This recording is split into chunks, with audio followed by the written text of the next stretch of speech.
আজকে আমরা আসছি সিস্টিসি মেলায়। তো এখানে নানা রকম, এখানে রাজস্থান থেকে আসছে, দেখি নানা রকম ধরনের খাবার।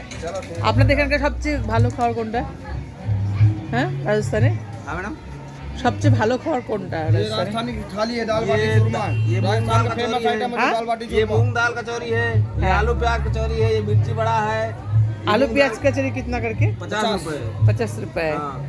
अच्छा, ये आलू मूंग दाल का हलवा है, मूंग दाल का हलवा है। अरे ये मूंग दाल कचौरी है 50 रुपए की एक। एक। हाँ। अच्छा, मूंग दाल कचौरी से ये हलवा आएगा क्या? नहीं नहीं, ये सेब ऐसे आएगा। और सेब ऐसे, ओ अलग अलग है। अरे ये क्या है? ये रबड़ी घेवर है, हमारे राजस्थान की फेवरेट डिश।